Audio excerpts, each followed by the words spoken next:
Bible సమయం గంభీర సమయం వచన పరంపర ధ్యానాంశ సమయం బైబిల్ సమయం గంభీర సమయం దైవ సన్నిధికి అనుబంధ సమయం బైబిల్ సమయం బైబిల్ సమయం బైబిల్ సమయం బైబిల్ సమయం. ఈరోజు ఈ కార్యక్రమాన్ని స్పాన్సర్ చేసిన వారు brother P Ravikiran, Jangareddygudem, west Godavari district. ఈరోజు కార్యక్రమాన్ని చూచి అనేకులు రక్షింపబడతారు, బాధలలో ఉన్నవారు ఆదరించబడతారు. దానికి కారణం మీరే. కాబట్టి ప్రభు మిమ్మలను నిండారుగా దీవించును కాక.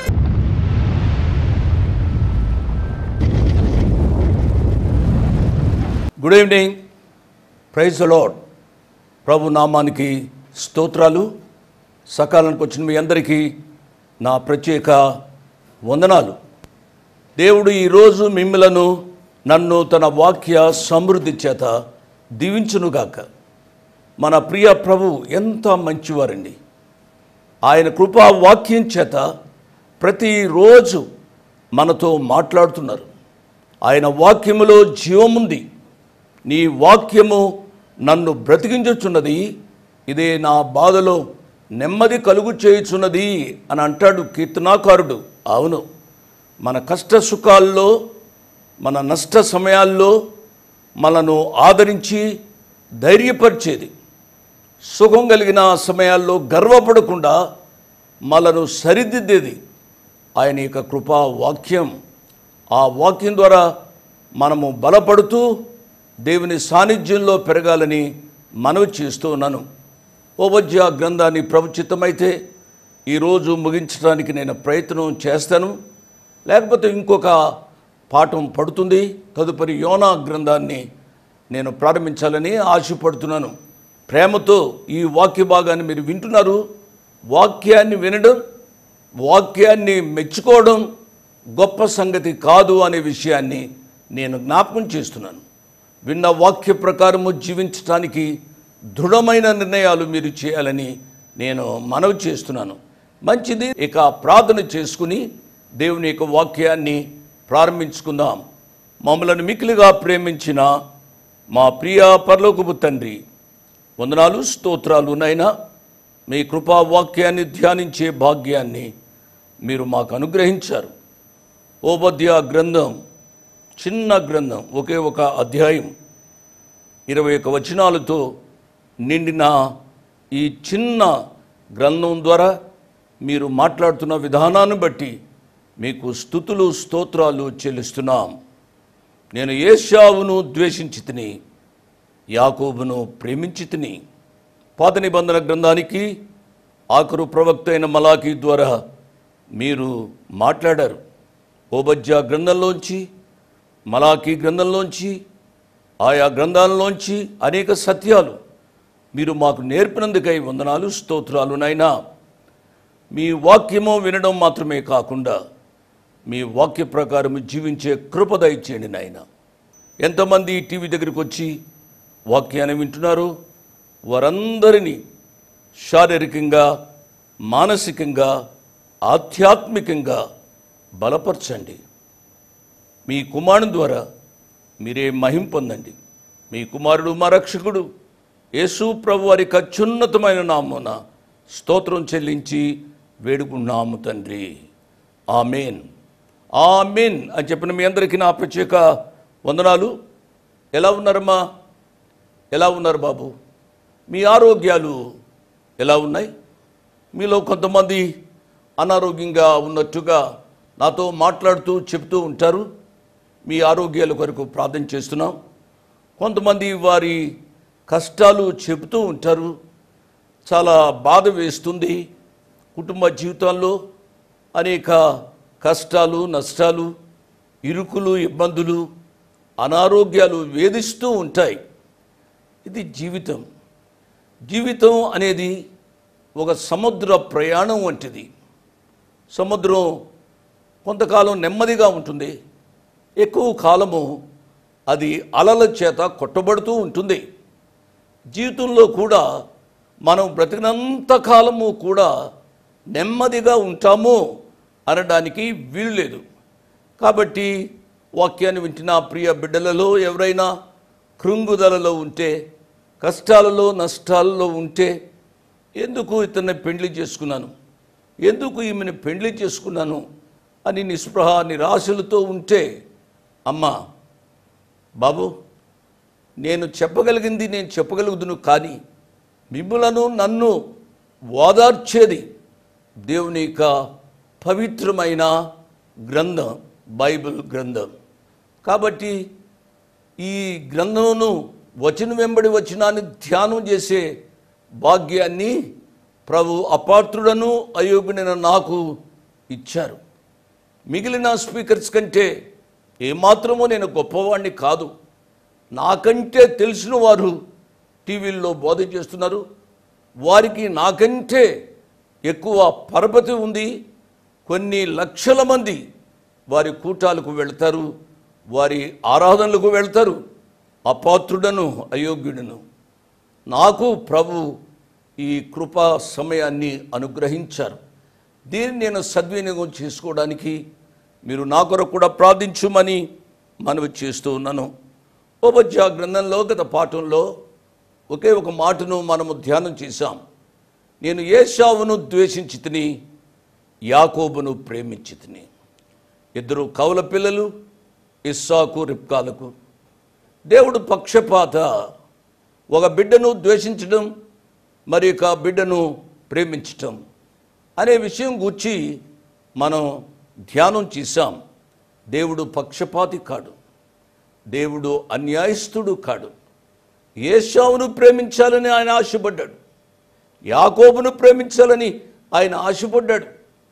యాకోబు మోసగాడు, యాకోబును రక్షించి లోకానికి ఆశీర్వాదకరంగా చేసినవాడు ఏశావును కూడా చేయాలని ఆశపడ్డాడు. యాకోబు మోసగాడు, అట్టి వారిని దీవించిన దేవుడు వాక్యం వింటున్న నా ప్రియ బిడ్డలారా మిమ్మల్ని కూడా ఆయన దీవించాలని ఆశపడుతున్నాడు. మీ జీవితంలో కొన్ని పొరపాట్లు ఉండవచ్చు, కొన్ని దురలవాట్లు ఉండవచ్చు. అన్నంత మాత్రం చేత మిమ్మలను ఆయన ద్వేషించడం లేదు అనే సత్యాన్ని నేను జ్ఞాపకం చేస్తున్నాను. మొదట యవ్వన ప్రాయంలో ఎంతో పాప జీవితంలో ఉన్నవారు తదుపరి రక్షింపబడి గొప్ప ప్రసంగికులైనారు. గొప్ప పరిచర్య వారి చేత జరిగించబడింది. నేను పదే చెబుతున్నాను, మీరు త్రాగుడుకు బానిసలయ్యారా, వ్యభిచారానికి బానిసలయ్యారా, ఆయా పాపపు అలవాట్లకు బానిసలయ్యారా? ఏదో సాతానుడు ఈ సమయం వరకు మిమ్మలను లాగివేశాడు. ఇది అనుకూల సమయం. ఈ రాత్రి వాక్యాన్ని వింటున్నారు. యాకోబుని ప్రేమించినవాడు బాబు నిన్ను ప్రేమిస్తూ ఉన్నాడు. నీవు ఎటువంటి జీవితంలో ఉన్నప్పటికీ కూడా ఆయనకు నీవు కావాలి. నీ భార్యకు నీవు అక్కర్లేకపోవచ్చు, నీ భర్తకు నీవు అక్కర్లేకపోవచ్చు, నీ తల్లిదండ్రులకు నువ్వు అక్కర్లేకపోవచ్చు, నీ స్నేహితులకు నీవు అక్కర్లేకపోవచ్చు. వాడి స్నేహం పట్టకూడదు, ఆమె స్నేహం పట్టకూడదు అని ఎవరైనా అనుకోవచ్చు. కానీ నీ ప్రియ ప్రభువు నిన్ను ప్రేమిస్తూ ఉన్నాడు. మోసగాడైన యాకోబును ప్రేమించినవాడు నిన్ను ప్రేమించడా? ఆ ప్రియ ప్రభు యొక్క పాదాల దగ్గరకు యాకోబు వలె రమ్మని ప్రభు పేరిట నేను జ్ఞాపకం చేస్తున్నాను. యాకోబుని ఇశ్రాయేలుగా మార్చాడు, ప్రపంచానికి ఆశీర్వాదకరంగా చేశాడు. ఆ ప్రియ ప్రభు ఈ రాత్రి నిన్ను పిలుస్తున్నాడు. ఏశావును కూడా ఆయన ప్రేమించాడు, కానీ ఏశావు ఆ ప్రియ ప్రభువును ద్వేషించాడు. ఆ ప్రియ ప్రభు ఇచ్చిన తరుణాన్ని అతడు పోగొట్టుకుంటూ వచ్చాడు. మంచిది, అది గత పాఠంలో మనం ధ్యానం చేస్తూ వచ్చాం. ఈరోజు ఓబద్యా గ్రంథం 9వ వచనం నుంచి మనము ప్రారంభించాలి. 9వ వచనాన్ని నేను చదువుతున్నాను. ఇదే యెహోవా వాక్కు. తేమాను, నీ బలాఢ్యులు విస్మయముందుదురు. అందువలన ఏశావు యొక్క పర్వత నివాసులందరూ హతులై నిర్మూలమగుదురు. తేమాను అనే మాటను ఈ వచనంలో మనము చదివాం కదూ. తేమాను ఏశావు యొక్క మనమడు. తేమానులో బలాఢ్యులు, జ్ఞానులు ఉండేవారు. యోబు గ్రంథంలో మనం చూసినట్లయితే యోబుతో వాదించిన వారి స్నేహితులలో ఒకడు తేమానీయుడు. యోబు గ్రంథం 4వ అధ్యాయము 1వ వచనాన్ని చదువుతున్నాను. బైబిల్ను వారు క్విక్గా నాతో చూడండి. యోబు గ్రంథం 4వ అధ్యాయము 1వ వచనం. దానికి తేమానీయుడైన, అండర్లైన్ దాట్, దానికి తేమానీయుడైన ఎలీఫజు ఇలాగు ప్రత్యుత్తరమిచ్చెను. ఎలీఫజు ఎవరు అనగా తేమానీయుడు. తేమానులో నివసించేవారు జ్ఞానులు అని చెప్పాను. తేమానులో నివసించేవారు బలాఢ్యులు అని చెప్పాను. వీరి జ్ఞానం గూర్చి ఇర్మియా భక్తుడు కూడా వ్రాశాడు. ఇర్మియా గ్రంథం 49వ అధ్యాయము 7వ వచనం మీరు చదవండి దయచేసి. ఇర్మియా గ్రంథం 49వ అధ్యాయము 7వ వచనం. నేనేమి స్పీడ్గా వెళ్ళడం లేదు, మీరు రాసుకోవాల్సిన వారు రాసుకునండి. ఈ తేమానీయులు జ్ఞానవంతులే కాక గొప్ప ధైర్యశాలులు కూడా. వీరి జ్ఞానాన్ని గూర్చి రాస్తున్నాడు. వీరి జ్ఞానాన్ని నేను వ్యర్థపరుస్తాను అని దేవుడు పలుకుతున్నాడు. కారణం ఏమిటి అనగా వారి యొక్క అనగా తేమానీయులు వారి జ్ఞానం మీద వారు ఆధారపడ్డారు. వారు బలాత్కారం మీద వారు ఆధారపడ్డారు. ప్రియులారా, దేవుడు మనకు జ్ఞానాన్ని ఇవ్వవచ్చు. మనము జ్ఞానవంతులము అని చెప్పుకుంటూ ఆ జ్ఞానాన్ని చూచి గర్వపడవద్దు అని ప్రభు పేరిట నేను జ్ఞాపకం చేస్తున్నాను. 10వ వచనం నుంచి 14వ వచనం వరకు 5 ప్రాముఖ్యమైన సత్యాలు ఉన్నాయి. దయచేసి మీరు అర్థం చేసుకోవాలి. 10, 11, 12, 13, 14 5 వచనాలు. 5 వచనాల్లో 5 ప్రాముఖ్యమైన విషయాలు నేను జ్ఞాపకం చేస్తున్నాను. మొదటిది 10వ వచనాన్ని చదువుతున్నాను. నీ సహోదరులైన యాకోబు సంతతికి నీవు చేసిన బలాత్కారమును బట్టి నీవు అవమానము నొందుదువు. ఇక ఎన్నటికి నీ లేకుండా నీవు నిర్మూలమగుదువు. ఇక్కడ 2 విషయాలు ఈ తేమానీయుల గురించి చెప్పబడింది. ఏమిటి అనగా వారు బలాత్కారులు. రెండవది వారు తప్పనిసరిగా నిర్మూలమగుతారు. కారణం ఏమిటి అనగా వీరు ఎదోములో వారు చూపెట్టిన పరిస్థితిని బట్టి పరిశుద్ధాత్మదేవుడు ఆ రీతిగా వ్రాయించాడు. 137వ కీర్తనలో ఈ రీతిగా వ్రాయబడింది. బైబిల్ను వారు చూడండి. 137వ కీర్తన 7వ చరణంలో ఈ రీతిగా వ్రాయబడింది. యెహోవా ఎదోము జనులు చేసినది జ్ఞాపకము చేసుకొనుము. యెరూషలేము పాడైన దినమును జ్ఞాపకమునకు తెచ్చుకునుము. దానిని నాశనము చేయుడి, సమూల ధ్వంసము చేయుడి అని వారు చాటిరి కదా. అవును, ఈ యొక్క ఎదోమీయులు గర్విష్ఠులుగా ఉన్నట్టుగా మనం చూస్తాం. ఎదోము ఏమి చేసింది అనగా బబులోను యెరూషలేము మీద